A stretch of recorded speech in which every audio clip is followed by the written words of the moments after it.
상황보다 상태, 상황보다 상태라는 제목으로 하나님 말씀 전하도록 하겠습니다. 오늘 저희가 읽은 이 본문의 이스라엘의 현재 상황은 좋지 않습니다.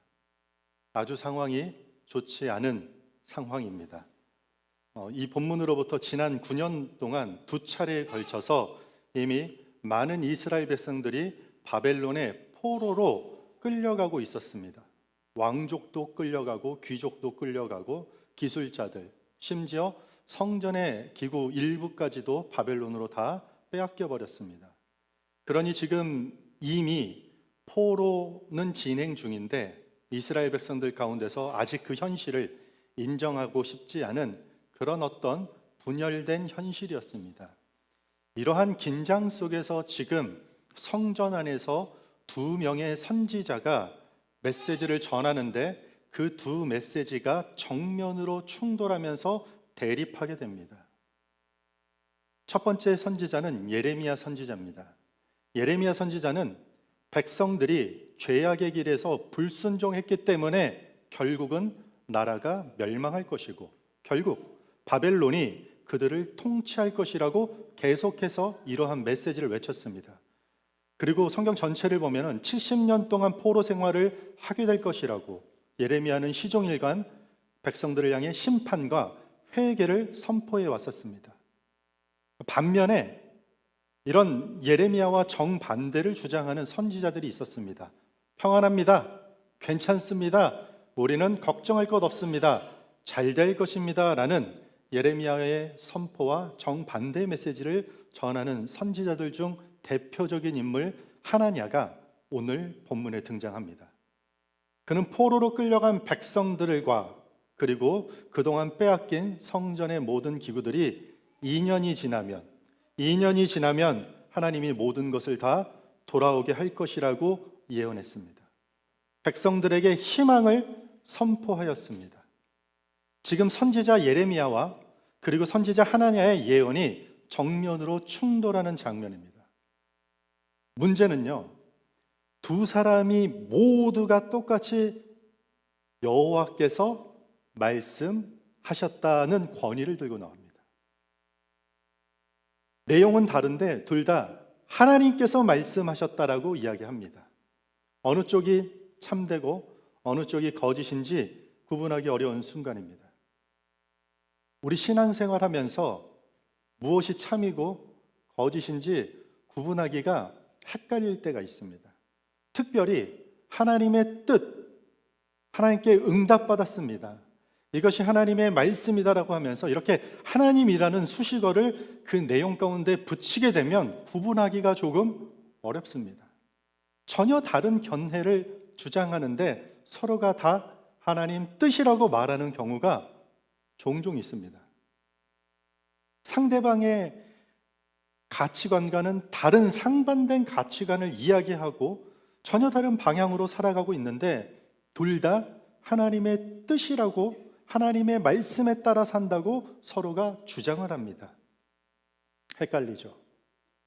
분명 다른 내용을 말하는데 둘 다 그 출처가 하나님이라고 합니다. 하나님께서 소명을 주셨고 하나님께서 응답하셨고 하나님께서 나의 그런 비전을 주셨다라고 이야기합니다.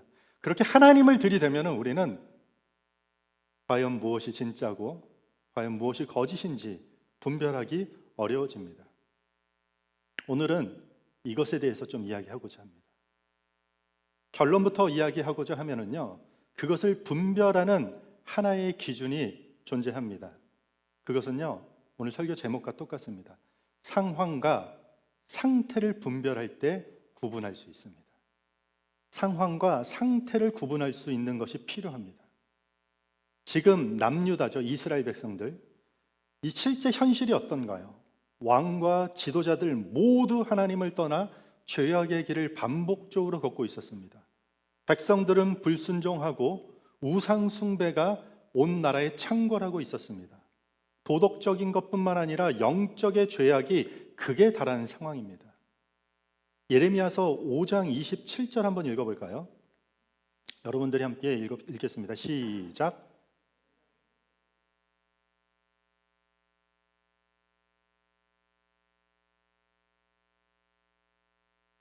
이어서 읽어주세요.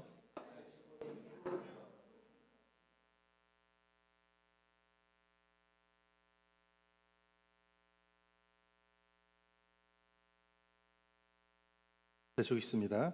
내가 이 일들에 대하여 벌하지 아니하겠으며 내 마음이 이 같은 나라에 보복하지 아니하겠느냐 여호와의 말씀이니라. 이 땅에 무섭고 놀라운 일이 있도다. 선지자들은 거짓을 예언하며 제사장들은 자기 권력으로 다스리며 내 백성은 그것을 좋게 여기니 마지막에는 너희가 어찌하려느냐. 지금 온 나라가, 이스라엘 온 나라가 평화와 번영의 복음을 외칩니다. 괜찮다, 잘 될 것이다, 하나님이 도울 것이다 라는 번영의 복음을 외치고 있고 넘쳐나는 예물이 예배 가운데 드려지고 있습니다. 문제는 하나님께서 지켜주실 것이라는 전혀 근거가 없는 일방적인 그런 낙관적인 메시지를 선포하고 있었던 것입니다. 윤택을 추구하는 백성들에게 영합하여 거짓 평안을 선포하고 그렇게 주어진 권력을 종교 지도자들이 마음껏 누리고 있는 것입니다. 나라가 기울어져 가고 있고 오직 묻지마 평화, 묻고 따지지 마, 우리에겐 소망이 있을 것이라는 이야기를 하는 것이요. 그냥 평안하다 평안하다라는 말만 전하고 있습니다.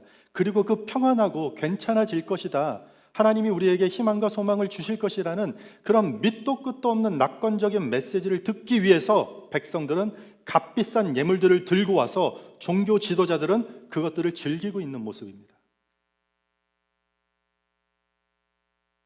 여러분, 우리가 사이비 교주들만 욕할 필요는 없습니다. 사실 이단 사이비에 가는 사람들이 불쌍하기도 하죠. 잘못된 교리와 이상한 신앙에 빠지기 때문에. 그런데 결국은 자신들의 욕망을 채워주니까 그곳에 가는 것이요. 그 사이비 교주가 내가 듣고 싶은 말을 거기서 외쳐주기 때문에 사람들이 쫓아가는 것입니다. 지금 이스라엘의 거짓 선지자들이 거짓 예언을 하고 제사장들이 그 권력으로 그들을 다스리고 백성들은 그걸 좋다고 많은 예물을 지금 갖다 바치고 있는 모습이에요. 이런 것들의 특징이 무엇입니까?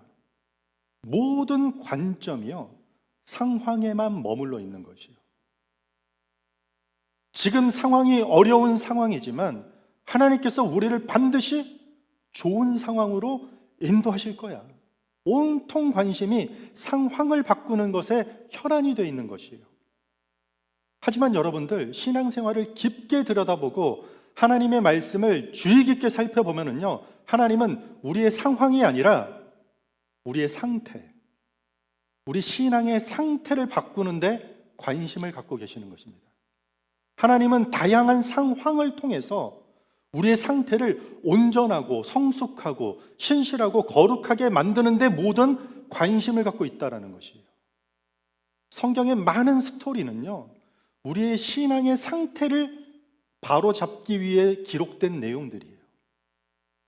구약의 이야기 보면 우리 애굽의 이야기가 나오죠. 애굽이 어떤 상태인가? 우리의 종된, 죄된 상태를 설명하는 것이에요. 광야에 나왔어요, 이스라엘 백성들이. 죄가 계속 우리를 괴롭히는 상태를 설명하는 것이요. 이스라엘 백성들이 나중에 가나안에 들어갔죠. 가나안은 무엇입니까? 구원받았지만 여전히 죄가 계속해서 우리를 유혹하는 그 상태를 설명하는 것이요. 그런데 우리의 상태를 바꾸지 않고 이스라엘 백성들이 상황에만 집중하게 되면 어떻게 됩니까? 애굽에서 어떻게 됩니까? 고된 노동을 해야 하는 상황이 얼마나 힘듭니까? 광야는 어떻습니까? 넉넉한 물과 먹을거리가 전혀 보장되지 않는 상황은 말할 수 없을 만큼 고통스러운 시간들입니다. 가나안은 또 어떻습니까? 이방인들이 사는 가나안에서 그 이방인들의 문화를 받아들이지 말아야 되는 그 상황, 보통 힘든 상황이 아닙니다. 어떠한 상황에도 만족함이 없고 계속해서 그 상황 때문에 힘들어하고, 그래서 우리는 더 나은 상황을 위해서 하염없이 더 좋은 상황을 찾아 헤매게 된다는 것이요. 하나니아 같은 거짓 선지자들이 나타나서 이런 식으로 말하고 있는 것이요. 상황이 좋아질 것이다. 너네 상황 지금 힘들지? 나도 다 알아. 조금만 참아봐. 우리 사랑의 하나님께서는 우리의 상황을 그렇게 모른 척하지 않으실 거야. 반드시 좋은 상황으로 우리를 인도하실 겁니다. 거짓 선지자의 메시지가 이러했다는 것이죠. 백성들 듣기에 얼마나 좋을까요? 인기가 많을 수밖에 없어요. 지금 다를 바가 없죠. 이렇게 이야기하면 인기가 많죠. 듣기 좋고. 마태복음 23장 23절에 보면 예수님께서 이렇게 이야기합니다. 화 있을진저 외식하는 서기관들과 바리새인들이여, 너희가 박하와 회향과 근처의 11조는 들이되 율법에 더 중한 바 정의와 긍휼과 믿음은 버렸도다. 그러나 이것도 행하고 저것도 버리지 말아야 할지니라. 무슨 말인가요 이게? 박하와 회향과 근체, 제법 그럴듯한 그 11조를 드리는 제사, 예배를 드리는 상황은 이루어졌지만 정의와 긍휼과 믿음의 상태는 다 내버려졌다라고 지금 예수님께서 지적하는 것이에요. 이어서 28절에 보면 이렇게 이야기합니다. 이와 같이 너희도 겉으로는 사람에게 옳게 보이되 안으로는 외식과 불법이 가득하도다. 겉으로는 그럴듯한 제법 모양을 갖춘 예배와 제법 대단해 보이는 그 신앙의 상황을 만들어서 연출해내고 있지만 안으로는 외식과 불법이 가득한 상태라고 지적하는 것이에요. 대단한 예배를 드리는 것 같고 엄청난 걸 드리는 것 같지만 그 안으로는 너희의 영적 상태가 완전히 무너져 있다라는 이야기예요. 예수님께서 바리새인들을 그토록 책망하신 이유가 무엇일까요? 그들은 기도도 하고 금식도 하고 구제도 하고 누구보다도 당신 누구보다도 우리가 자꾸 바리새인들을 보면 이렇게 무시하는 경향이 있죠. 잘 보세요. 바리새인들이요 얼마나 신앙생활을 진짜 기깔나게 했던 인물들인지 아십니까? 누구보다도 구제에 앞섰고 기도 생활에 앞섰고 예배에 앞섰고 그럴듯해 보이는 신앙생활을 가장 잘 연출하는 상황을 만들어냈지만 실제 그들의 신앙 상태가 조금도 변하지 않기 때문에 주님이 그토록 꾸짖고 책망하셨던 것입니다. 오늘 본문에 예레미야 선지자 그리고 하나냐 선지자 둘 다 모두가 하나님의 이름으로 담대하게 백성들을 향해 선포하지만 서로 너무나도 다른 내용을 전하고 있었습니다. 하나냐는 그저 상황이 좋아지면 다 좋아진다라는 상황에 집중하고 있고 예레미야는 지금 상황보다 우리의 상태가 좋아지기 위해서라면 우리는 회개해야 됩니다. 우리의 신앙 상태가 지금 무너져 내렸기 때문에 하나님 앞에 그 심판을 피할 수 없기 때문에 우리는 울며 자복하며 회개해야 됩니다. 그렇지 않으면 우리 민족에게는 절대로 소망이 없습니다. 진리를 왜곡시키는 거짓 선지자는요 그냥 어쩌다가 우연히 생겨나는 것이 아닙니다. 거짓 선지자들의 메시지, 온통 상황만 좋아지기를 바라는 그런 영적 수요자가 많아질수록 거짓 공급자가 생겨나는 것입니다. 기독교는 상태의 변화입니다. 상황의 변화가 아닙니다. 우리 신앙은 상황을 변화시키는 것에 초집중하는 것이 아니라 우리의 영적인 신앙의 상태를 변화시키는 데 주목한다라는 것을 사람들이 모두가 안다면 그냥 쉽게 아무 데서나 가서 그냥 예수 믿고 복 받으세요라는 그 말에 좋다고 아멘하고 박수치면서 몰려들지 않는다라는 것이에요. 저는 이렇게 봉사했더니 저는 이렇게 헌신했더니 제 상황이 해결되고 좋아지는 축복을 받았습니다라는 식의 간증이 그래서 위험한 것입니다. 상태의 변화보다는 상황에만 자꾸 우리의 시선을 빼앗아 가기 때문인 것입니다. 똑같은 교회라는 간판을 걸고 있습니다. 저와 같은 똑같은 목사로 호칭되는 사람들이 많이 있습니다. 여러분들과 같이 똑같은 그리스도인이라는 사람들이 너무나도 많습니다. 그런데요, 절대로 같지가 않습니다. 절대로 다 똑같지가 않다라는 것이에요. 예수님께서는 양의 탈을 쓴 이리가 우리 가운데 있다고 이야기합니다. 주님께서는 알곡과 가라지, 진짜와 가짜가 구분하기 힘들 정도로 교회 가운데 섞여 있다고 경고하였습니다. 신약의 서신서들을 보면은요, 초대교회 정말 많은 신앙인들은 믿음을 지켜내기 위해서 끊임없이 거짓 교사들과 싸워야만 했습니다. 같은 하나님의 이름으로 우리가 산다고 할지라도 신앙의 상태를 우리가 뒷전에 두고 온통 우리의 상황만 나아지기를 넉넉히만 있다면 거짓 선지자 하나냐 꼴이 되는 것입니다. 우리가 하나님이 주시는 복에 대해 엉뚱하게 생각하는 경향도 한몫하는 것 같습니다. 여러분, 성경이 말하는 축복은요, 절대적인 복이에요. 근데 그것은 영적인 차원의 복을 말하는 것이요. 이걸 오늘 설교 제목에 대입하면요, 상태예요. 우리가 하나님과 얼마나 절대적인 관계에 있느냐, 우리가 하나님과 동행하면서 얼마나 영적으로 그분에게로부터 공급받고 있는 상태를 유지하고 있는가예요. 그게 복된 상태인 것이죠. 그런데 우리가 성경의 복을 아주 상대적인 그 물질적 차원의 복으로 이해하기 때문에 혼돈하게 되는 것이에요. 하나님의 이름만 갖다 붙이면 헷갈려지고 속게 되는 것이죠.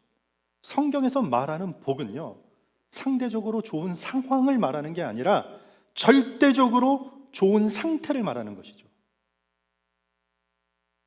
시편 1편에 보면 복 있는 사람에 대해서 이야기합니다. 복 있는 사람은 주야로 묵상하는 사람이라고 이야기하잖아요. 그런데 가장 복된 상태는 뭐예요? 그 절대적으로 좋은 상태는 시냇가에 심겨진 나무처럼 하나님과 가까이에서 하나님이 공급하시는 힘과 위로를 받는 그 상태를 말하는 것이요. 그 150편의 거대한 찬송 시를 여는 포문이 이 복된 상태가 어떤 것인지 이야기하고 있는 것이에요, 시편에서. 그래서 어떤 믿음의 사람들은 상대적으로 상황이 좋기도 하고 힘들어지기도 하지만 그들이 절대적인 이 영적 차원의 상태가 좋았기 때문에 모든 것이 은혜라는 고백을 하게 되는 것이에요. 상황과 상관없이 모든 것이 하나님의 축복입니다. 하나님이 제게 주신 은혜입니다. 이것이 저에게 큰 감사입니다라는 고백을 하게 되는 것이에요. 상황에 함몰된 사람들은 상황이 저런데 무슨 감사야? 상황이 저런데 무슨 은혜고 무슨 복이야? 라고 말하겠지만 자신에게 충만한 영적 상태를 경험한 사람의 고백은 상황을 뛰어넘기 때문입니다. 젖먹이 어린아이에게 절대적으로 필요한 것이 방 10개짜리 큰 맨션이 필요합니까? 아이에게 필요한 것은 엄마의 품이죠. 엄마의 품. 상황이 비록 허름한 쉘터에 앉아 있는다 할지라도 엄마의 품에 안긴 그 상태가 아이에게는 절대적인 축복인 것이죠. 맞잖아요. 상황이 전부인 걸로 착각하면 안 됩니다. 우리가 하나님을 믿는다라는 것은요, 더 이상 상황에 속지 않겠다라는 결단을 하는 것이에요. 그리고 내 상태를 하나님과 가까이함과 하나님과 동행함을 통해서 내 상태를 그 어떤 상황도 나를 흔들지 못할 정도로 충만하게 만들어 놓겠다라는 신앙의 고백의 길에 들어서는 것이 그리스도인인 것입니다. 기술이 발전하면서 우리는 좀 더 좋은 상황을 만들어지는 것 같은데 사람들의 상태 더 나빠지는 것 같지 않습니까? 의료기술이 이렇게 발달하는데 아스피린 판매량은 배로 늘어난대요. 상태가 좋지 않은 것이죠. 세상은 우리를 향해서 상황을 바꾸라고 합니다. 공부 더 해서 돈을 더 많이 벌어서 그 힘든, 그 지긋지긋한, 그 불편한 상황 다 바꾸라고 합니다. 그래서 많은 크리스천들까지도 상황이 더 좋을 것이라고 축복해주고 격려해주는 이야기는 너무 좋아합니다. 반면에 자신의 신앙 상태를 변화시키라는 말들은요, 듣는 척은 하겠지만 보통은 듣기 싫어합니다. 지금 당신의 영적 상태를 바꾸십시오라는 말은 받아들이기 불편합니다. 왜냐하면 상태의 변화는 자기 자신을 부인해야 되기 때문입니다. 상태의 변화는 자기 자신과 싸워야 되는 큰 숙제가 눈앞에 놓여 있기 때문인 것입니다. 하나님께서 말씀을 통해, 성경을 통해 하고자 하시는 말씀은 너는 상태부터 바꿔야 해. 여기 있는 저를 비롯한 우리 모두에게, 이 땅을 살아가는 전 인류 모두에게 공통된 메시지입니다. 각 사람의 신앙의 상태를 바꾸라고 하는 것입니다. 네 신앙의 상태가 변화되어야 되는 거야 라고 이야기합니다. 지금 네가 겪고 있는 이 상황은 너의 신앙의 상태를 온전하게 하기 위한 하나님의 도구일 뿐이야. 그런데 우리는 상태의 변화에 관심이 없고 너무 상황이 힘들고 아니면 너무 상황이 좋아서 상태를 잊어버리고 상황에 머물지 말고 상태를 변화시켜야 할 것입니다. 그럼 그때부터 우리는 어디를 향하게 되죠? 나와의 싸움으로 들어가는 것입니다. 외적인 상황 탓하는 건 멈추고 기도하러 골방 가운데 들어가는 것입니다. 하나님, 제가 어떻게 해야 됩니까? 하나님, 제가 무엇이 부족했습니까? 하나님, 제 안에 이 쓴뿌리가 도대체 무엇입니까? 다 뽑아내길 원합니다. 상황에 주저하지 않고 말씀 앞에 나를 비추면서 끊임없이 자신의 상태를 점검하는 것입니다. 성경은 이런 사람들을 믿음의 사람이라고 이야기합니다. 성경은 이런 사람들을 의롭다라고 이야기하는 것입니다. 하나님은 이런 자들을 향해 복되다고 이야기하는 것입니다. 어떤 자들이요? 상황에 상관없이 자신의 영적 상태를 끊임없이 하나님의 말씀 앞에, 주님 앞에 존전해서 비추고 수정하고 하나님의 도움을 간절히 구하는 자들을 말합니다. 모든 상황을 지금 무시하자라는 그런 의미는 아닙니다. 좋은 상황도 필요합니다. 종교의 자유를 가지고 우리가 이렇게 현장에서 마음껏 예배할 수 있는 상황은요, 너무 귀하고 우리에게 필요합니다. 그런데 예배하는 상황에 내가 앉아 있는다 할지라도 내 상태가 그냥 예배의 상황에 있으면 내 상태도 자동으로 좋아진다? 절대 그렇지 않습니다. 교회 사람들이 좋아서, 우리 교회 문화가 좋아서 그런 상황에 머물고 있지만 아무런 변화 없는 상태라면, 내 상태를 바꾸지 않고 그냥 주어진 상황만 누리거나 주어진 상황만 불평하고 있다면 신앙의 상태의 변화가 없이 그저 종교적인 상황만 누리는 것을 성경은 거짓 신앙이라고 규정하고 있는 것입니다. 동일한 하나님을 출처로 내세우지만 방향이 완전히 다를 때 어떻게 분별할까? 혼돈스러워하지 않기를 바랍니다. 간단합니다. 상황보다 상태에 집중하시면 됩니다. 누가 하나님의 이름으로 무슨 말을 한다 할지라도 자꾸 끝없이 겉으로 드러나는 상황만 가지고 이야기하느냐, 아니면 그 심령 한가운데 있는 상태에 대한 변화를 이야기하느냐, 이걸 보시면 됩니다. 상황의 변화보다 신앙 상태의 변화에 초점을 맞추면 우리는 가짜와 진짜가 무엇인지 분별할 수 있도록 보일 것입니다. 어느 누가 2년 만에 회복된다라는 이 하나냐 선지자의 메시지보다 70년 만에 회복된다라는 예레미야 메시지를 누가 더 선호하겠습니까? 70년 가까이 포로로 다 끌려가가지고 고통받다가 한 세대, 거의 두 세대가 교체되면 그때 돌아온다라는 상황을 누가 더 선호하겠습니까? 하나님께서도요, 우리가 경제적으로 여유 있는 상황, 여러분들이 환경적으로 안전하고 평안한 상황을 이루시기를 더 원하신다, 더 원하세요. 그러나 우리의 상태를 때로는 바꿔야 하기 때문에 그 상태를 바로 세우기 위해서 하나님께서 상황을 어렵게 만드신다면 그것이 우리는 감사합니다, 은혜입니다, 그것이 참되고 복된 길이 된다라는 것을 우리는 굳게 믿어야 되는 것이에요.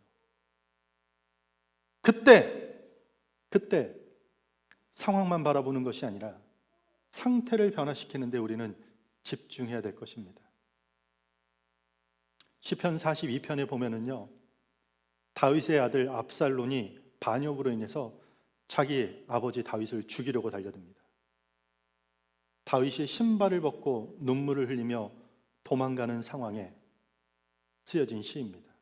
아들이 반역해서 아들을 죽이려는 상황. 아마도 제가 생각하기에는 다윗의 인생에서 가장 최악의 상황. 사울 왕이 죽일 때, 나라에 문제가 있을 때, 내가 낳은 자식이 나를 죽이려고 달려들 때 가장 비참한 상황이었을 것입니다. 실제 다윗의 상황은 말도 안 되는 상황이죠. 불안한 상황이고 낙심되는 상황이고 모든 걸 포기해야 되는 상황입니다. 시편 42편 3절에 보면 사람들이 종일 내게 하는 말이 네 하나님이 어디 있느뇨 하오니 내 눈물이 주야로 내 음식이 되었도다. 너 하나님 믿는다면서, 너 하나님이 기름 부어서 세운 왕이라면서, 그런데 네 아들이 지금 아버지를 반역하는 게 맞냐? 너 그 꼴 좋다. 너 예수 믿는 사람 맞니? 하나님과 동행한다면서 교회 다니는 결과가 그런 것이야? 크리스찬이라면서, 근데 너 지금 상황이 아주 볼만하구나. 상황만 바라보면은요, 당장 죽어야 될 상황입니다. 상황 해결할 수 없는 상황 속에서 이어지는 다윗의 다음 고백이 뭔지 아십니까? 5절입니다. 내 영혼아, 네가 어찌하여 낙심하며 어찌하여 내 속에서 불안해하는가? 너는 하나님께 소망을 두라. 그가 나타나 도우심으로 말미암아 내가 여전히 찬송하리로다. 다윗이 뭐라고 합니까? 꽉 막힌 최악의 상황에서 이 상황을 해결할 수도 없고 해결하려 들려고 하지도 않고 이 상황을 통해서 내 신앙의 상태가 하나님께 소망을 두도록 바뀌어야 된다는 것을 깨달은 것입니다. 모든 고통과 험한 상황 속에서 그의 상태가 점점 온전해지는 경험을 한 것입니다. 그래서 결국 하나님 마음에 합한 자라는 칭송을 받게 되죠. 좋은 상황을 누려서요? 아니에요. 힘든 상황 속에서 그의 신앙의 상태가 단단해졌기 때문입니다.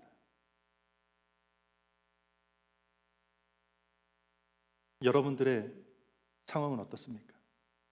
지난 한 주, 벌써 2025년 찬바람이 불고 한 해가 이제 저물어 가고 있습니다. 여러분들은 지난 1년 동안, 지난 한 주 동안, 최근 몇 달 동안 여러분들의 상황은 어떻습니까? 상황이 좋습니까? 너무 누리는 것들이 많습니까? 그래서 그 상황에서 조금 더 머물고 누리고 싶고, 아니면 여기서 이거보다 조금 더 좋은 상황을 목표로 하고 계십니까? 아니면 상황이 힘드십니까? 경제적으로 힘들고 마음적으로 힘들고 어려운 상황입니까? 그래서 제발 지금 이 상황이 빨리 끝나고 더 좋은 상황으로 나아가기를 간구하고 있습니까? 상황이 중요합니다. 좋은 상황으로 우리가 살아간다는 건 너무 복되고 좋은 건 맞습니다. 그러나 상황보다 상태입니다. 상황보다 상태가 더 중요합니다. 저와 여러분들이 처한 상황보다 상태가 더 중요합니다. 우리가 처한 각양각상의 상황들을 통해서 우리의 신앙 상태가 하나님께서는 더 거룩해지고 더 신실해지고 더 성숙해지기를 원하십니다. 여러분들의 상황이 어떤지 저는 알지 못합니다. 남들이 보기에 그 상황을 뭐라고 여러분들에게 말할지 모르겠지만 여러분들이 그 상황을 받아들이는 감정과 생각과 그거 다 알 수 없습니다. 그러나 중요한 건 상대적인 상황들을 통해서 절대적인 영적 상태가 회복되는 축복을 주시려고 지금의 상황으로 하나님께서 인도하셨다라는 그 사실을 믿으시기 바랍니다. 상황이 좋아지길 원하신다면 빨리 여러분들의 상태를 점검하셔서 하나님과 더 가까이, 거기서 공급받는 힘으로 복된 삶을 누리고 그 강건함으로 살아갈 수 있는 그런 귀한 성도와 교회 되기를 주님의 이름으로 축원합니다.